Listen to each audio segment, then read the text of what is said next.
नमस्कार, मैं शारदा प्रसाद श्रीवास्तव मैहर शहर के तमाम नागरिकों को नमस्कार करता हूं और मां शारदा को प्रणाम करता हूं। और आज मां शारदा को, सरस्वती को वंदन करके उनसे आग्रह करता हूं कि मेरी वाणी में विराजमान हो और उनके लिए जो धर्म की ये लड़ाई हम लोगों ने उठाई थी, आज मैं जो भी बातें इस लड़ाई में वीडियो के माध्यम से आप सभी के समक्ष रखूं वह सार्थक हों और आप सभी को इस मामले से अवगत करा सकूं और यहाँ होने वाली अनियमितताओं से अवगत करा सकूं। किस प्रकार से हमारा प्रशासन, हमारे प्रशासक महोदय माननीय श्री सुरेश अग्रवाल जी, हमारे शारदा प्रबंधक समिति के अध्यक्ष जिला कलेक्टर माननीय श्री अजय कटेसरिया जी, हमारे धर्मस्व मंत्री, हमारे मध्य प्रदेश सरकार के मंत्री, गृह मंत्री, राज्य शासन के मंत्री, मुख्यमंत्री, चाहे वो बीजेपी सरकार के रहे हों, चाहे वो कांग्रेस सरकार के रहे हों, चूँकि यह धर्म की एक लड़ाई है, धर्म की लड़ाई है और इस धर्म की लड़ाई में जिनसे लड़ाई है वह धर्म ध्वजा उठाने वाले हैं। अपने आप को धर्म की स्थापना करने वाला, स्थापित करने वाला बताने में अग्रणी रहे हैं और कितने धार्मिक रहे हैं और इनके धर्म कारनामे कैसे कैसे हैं इस क्षेत्र में। इस कड़ी में मैं सेटअप बाय सेटअप आपके समक्ष बाय वीडियो उपस्थित होकर आपको बताऊंगा कि ये धर्म की ध्वजा उठाने वाले जो मंदिर के कर्णधार, जिन्हें कहा जाए कि ये मंदिर क्षेत्र इस मां शारदा मंदिर के पुजारी हैं या उनके पुत्र हैं, भाई हैं, भतीजे हैं, जो यहाँ योग साधना कराते हैं, साधुओं को बुलाने की बातें कहते हैं, धर्म की स्थापना की बातें कहते हैं, कितने धार्मिक लोग हैं, इनकी धार्मिक भावनाएं कैसी है और इनकी मां शारदा के प्रति आस्था, भक्ति और पूजा कैसी है और भक्तों के प्रति बने इस मां शारदा मंदिर धाम में भक्तों के प्रति जो इनकी भावनाएं होती हैं, ये अपने आप को खुद भगवान के रूप में प्रदर्शित करते चले आए हैं और इनको प्रभु बनाने में हमारे प्रशासन का अहम रोल रहा है। हमारे प्रशासक श्री सुरेश अग्रवाल वह इन प्रभु लोगों के भक्त रहे हैं ऐसा मैं नहीं कह सकता, लेकिन भक्ति है ये मैं कह सकता हूँ, भक्त हैं ये मैं कह सकता हूँ। अब वो मां शारदा के भक्त थे या पुजारी के भक्त थे, ये इस कार्यवाही के पन्ने दर पन्ने आपके सामने खोलने पर, आपको अवगत कराने पर ही आप इस बात को समझ सकेंगे। लड़ाई थोड़ी टेढ़ी है, ख़तरनाक है।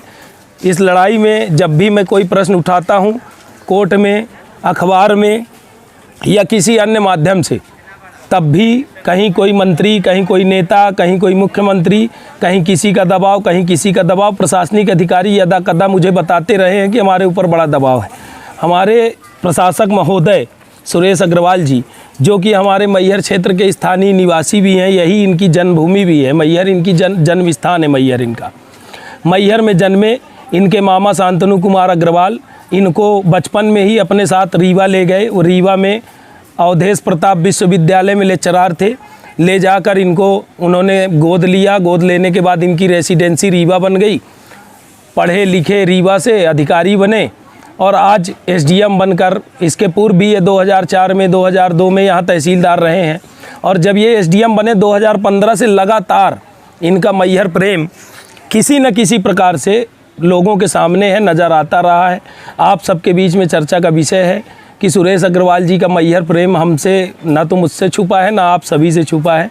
और मैहर वासियों से आग्रह करता हूं कि ये लड़ाई चूँकि ख़तरनाक है, जब इसे हम उठाते हैं तो अधिकारी कहीं ना कहीं या तो पुजारी के दबाव में, या तो हमारे नेताओं के दबाव में, या किसी सांसद के दबाव में, या किसी मंत्री के दबाव में, या किसी प्रदेश अध्यक्ष के दबाव में, पता नहीं, मैं नाम नहीं लेना चाहता। जब ये लड़ाइयाँ खुलेंगी बहुत से लोग सामने आएंगे, तो कहीं ना कहीं ये मेरे परिवार के ऊपर वार करना, प्रताड़ित करना, झूठे मुकदमे लगाना, फंसाना, तो मैं कथित तौर पर प्रशासन की नज़र में कथित तौर पर पत्रकार रह गया हूँ। पत्रकारिता मैंने 2002 से शुरू किया था, पढ़ रहा था उस समय में, मेरी शिक्षा हो रही थी, उस समय से मैं पत्रकार हूँ। लेकिन मैं पत्रकार कथित ही रह गया। मैं कभी पत्रकार अपने आप को इनके नज़रों में साबित नहीं कर पाया और पत्रकार होने के नाते नैतिकता के आधार पर भी मेरा यह कर्तव्य बनता था कि कहीं यदि भ्रष्टाचार होता है उसकी मैं आवाज़ को उठाऊं, बुलंद करूं, और मैंने वो करने का काम किया है। मेरे पिताजी ने भी वही करने का काम किया है। हम लोगों ने नैतिकता के आधार पर यदि कहीं प्रश्न उठाए हैं तो सबूतों और साक्ष्यों के साथ उठाए हैं। मैं ये फाइल आपको दिखाने जा रहा हूँ। ये फाइल मेरे हाथ में है। मैं इसके पन्ने भी पढ़ूँगा और आपको प्रयास करूँगा कि ये पन्ने भी दिखाई दे जाएँ। ये कोई आम फाइल नहीं है। मंदिर में बैठे देवी प्रसाद पांडे पुजारी, उनकी यह फाइल है। उनकी अनियमितताओं से भरी हुई है। कदम कदम पर उनके जितने कदाचरण रहे होंगे, उनके जितने भी फर्जीवाड़े रहे होंगे, उनकी जितनी भी अनियमितताएं रही होंगी, उन सबको अधिकारियों ने ही लिखा है, अधिकारियों ने ही खोला है। न मैंने लिखा है, न मेरे पिताजी ने लिखा है, न हमने बनाया है, न मेरे पिताजी ने बनाया है। इनको जब भी जांच हुई है, कार्यवाही हुई है, कुछ लिखा गया है, पढ़ा गया है, अधिकारियों ने ही किया है। लेकिन पूर्व में रहे जिन अधिकारियों ने कार्यवाहियों को किया, तैयार किया, कहीं अनियमितता पाई उसमें एक्शन लिया, उन सारे एक्शनों को दोष मुक्त करते चले जाना, उन सारी अनियमितताओं को मिटाते चले जाना, ये एक अच्छा गुण था। और यह गुण सुरेश अग्रवाल जी के अंदर पाया गया, क्योंकि महोदय जी बड़े जानकार हैं और कानून के अच्छे जानकार भी हैं। एसडीएम में इनका नाम भी अच्छा चलता है। लेकिन मैहर के काफ़ी लोगों के बीच ये जनचर्चित भी रहते हैं कि महोदय जी भ्रष्टाचार में लिप्त रहते हैं। ऐसा मैं प्रमाणित नहीं करना चाहता, ना मैं कहना चाहता। ये जनचर्चा है जिसकी मैं आप लोगों के बीच में चर्चा कर रहा हूँ। मैं इन्हें भ्रष्ट कहने की गलती नहीं कर सकता। क्यों नहीं कह सकता? ये आकलन करना मेरा काम नहीं है, ये मैहर की जनता का काम है, प्रशासनिक अधिकारियों का काम है। हम शंका और संदेह कर सकते हैं, ये हमारा नैतिक अधिकार है। संदेह हमने किया, हमने संदेह बस आपसे बताया कि आपने ये जो कार्यवाहियाँ की हैं भ्रष्टाचारपूर्ण तरीके से, आपने किसी एक व्यक्ति को निजी लाभ पहुंचाने का काम किया है, तो यह जांच का विषय है। यह आपके वरिष्ठ अधिकारियों को जांच करना चाहिए। कलेक्टर महोदय, यदि आप भी गुमराह होते हैं और आप जांच नहीं करते हैं तो मुझे लगता है कि फिर समाज में किसी भी अनियमितता पर यदि कलेक्टर सक्षम नहीं है कार्यवाही करने के लिए, तो फिर कोई और नहीं बचता जो इन पर कार्यवाहियाँ करे। आम लोगों के लिए आपके पास तमाम तरह की कार्यवाहियाँ प्रस्तावित होती हैं, गरीबों के लिए तमाम तरह की कार्यवाहियाँ प्रस्तावित होती हैं, किसी छोटे व्यक्ति के लिए आपके पास तमाम तरह की कार्यवाहियाँ मौजूद हैं। लेकिन आपके पास किसी मठाधीश के पास, जैसे कि मैं नामजद बोल रहा हूँ, देवी प्रसाद पांडे जी के परिवार, मंदिर में बैठे हुए देवी प्रसाद पांडे जी के मठाधीश परिवार पर कार्यवाहियाँ करने के लिए आपके पास कोई कानूनी प्रावधान और कोई कानूनी नियमावली नहीं है, ऐसा मेरा आरोप है। इसे आप जब कहेंगे, मैं आपके इन दस्तावेज़ों में किए गए हर एक कृत्य को जब आपके समक्ष रखता हूँ, तो मुझे लगता है कि मैं कदम कदम में इनको खोलने का काम करता हूँ और आप इन भ्रष्टाचारों को छुपाने का और इनको बचाने का काम करते हैं। इसी कड़ी में मैं आपको बताना चाहूँगा कि हमने मध्य प्रदेश उच्च न्यायालय में जब मंदिर में हो रहे इस भ्रष्टाचार को, भक्तों की आस्था में पड़ने वाली इस लूट को, मंदिर में आने वाली आय, मंदिर में आने वाले दान, भक्तों के द्वारा दिए गए दान की, जेवरों की, सोने चांदी के आभूषणों की, इन सब की सुरक्षा बाबत जब हमने प्रश्न किया तो पता चला कि कोई एक निजी परिवार इन सारी चीज़ों का उपभोग कर रहा है। कैसे कर रहा है, यह एक बड़ा प्रश्न है। जांच हुआ, जांच होने के बाद यह खुला भी, सामने भी आया, लेकिन उसे इन अधिकारियों ने कैसे घुमाया मैं सभी को नहीं कहता, लेकिन जांच दल के प्रमुख रहे महोदय श्री सुरेश अग्रवाल जी ने बखूबी इसको घुमाने का प्रयास किया। ये मेरा आरोप है और मुझे आशा है कि नैतिकता के आधार पर आज मेरे इस वीडियो पर सुरेश अग्रवाल जी अपनी चुप्पी तोड़ेंगे और सामूहिक आप सबके बीच में उपस्थित होकर ये इस बात को स्पष्ट करेंगे कि इन्होंने जो भी कार्यवाहियाँ की है ईमानदारीपूर्ण तरीके से की हैं। मुझे ये उम्मीद है कितनी खरी उतरती है इसका फैसला आप करेंगे। तो हमने जब ये PIL फाइल किया, हमने जब देखा, आवेदन लगाए, समिति में हम लोगों ने शिकायतें किया, आवेदन लगाई। चूँकि हम भी हिंदू हैं, मैं श्रीवास्तव हूँ, कायस्थ हूँ, जात से हिंदू हूँ, माता जी पर मेरी आस्था है, माँ शारदा पर हमारी आस्था है, हमारा परिवार भी पूजा पाठ करता है, हम भी जोत जलाते हैं, हमारी आस्था है। आस्था के आधार पर हमने जब प्रश्न उठाना शुरू किया कार्यवाही की मांग किया तो हमें ऐसा लगा कि प्रशासक महोदय कार्यवाहियाँ नहीं करेंगे और हमें यहाँ से न्याय की उम्मीद नहीं है।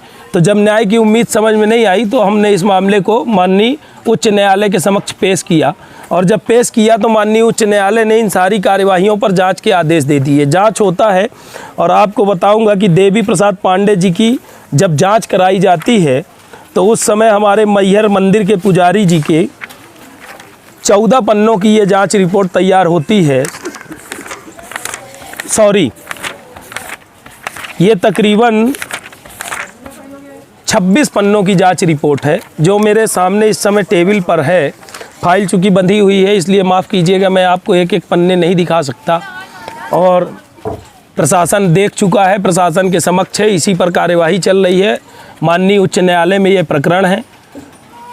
जिन लोगों को भी ज़रूरत होगी, आवश्यकता होगी, वो मुझसे इस दस्तावेज को देख सकते हैं। मैं धर्म का विद्रोही नहीं हूँ, मैं पुजारी का विद्रोही नहीं हूँ, मैं उस बात का विद्रोही हूँ जो दान का पैसा, जो दान हमारा श्रद्धालु हमारे माँ शारदा के मंदिर क्षेत्र में करता है वह इस माँ शारदा मंदिर क्षेत्र के विकास के लिए करता है, श्रद्धालुओं की सुविधाओं के लिए करता है, ना कि किसी एक निजी परिवार के हजम कर लेने के लिए किया जाता है।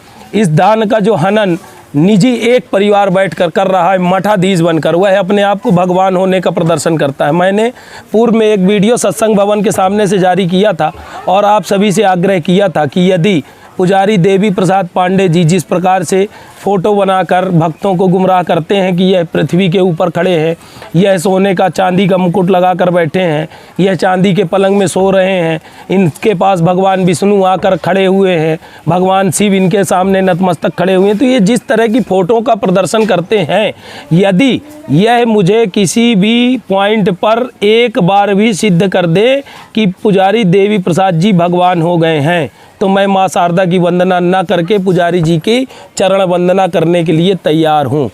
तो मेरा आग्रह है, वीडियो लंबी हो जाएगी थोड़ा सा, तो मैं सेटअप बाय सेटअप आपको बताना चाहूँगा। तो मैं आगे की ये कार्यवाही सेकंड वीडियो में पढ़ के आपको सुनाऊँगा किस प्रकार की कार्यवाही और हमारे ईमानदार, मैं आप ध्यान दीजिएगा इस बात को, मैं बारंबार आपसे कह रहा हूँ कि हमारे ईमानदार प्रशासक महोदय माननीय श्री सुरेश अग्रवाल जी मैहर के अनुविभागीय अधिकारी भी हैं, वह निश्चित ही किसी एक परिवार को अनुचित लाभ पहुंचाने के लिए गलत फैसला नहीं ले सकते। लेकिन क्या ऐसा हुआ है? नहीं, उन्होंने किसी एक परिवार को अनुचित लाभ पहुंचाने के लिए इस मंदिर के साथ जिस तरह का कुठाराघात किया है, माँ शारदा के खजाने के साथ जिस तरह का कुठाराघात किया है, माँ शारदा से के मंदिर से लगी इस ज़मीन के साथ जिस तरह का कुठाराघात किया है, आज माँ शारदा प्रबंधक समिति के पास इनके आदेशों के और इनके भ्रष्टाचारों के बाद मुझे लगता है कि कल माँ शारदा प्रबंधक समिति असहाय और बेबस हो जाएगी। इस समिति के पास केवल कर्मचारियों के और केवल इसके विस्थापन में होने वाले खर्च के, जो इनका स्थापना व्यय होता है, उसके अलावा शेष इनके पास कुछ बचेगा, ये एक बड़ा प्रश्न है।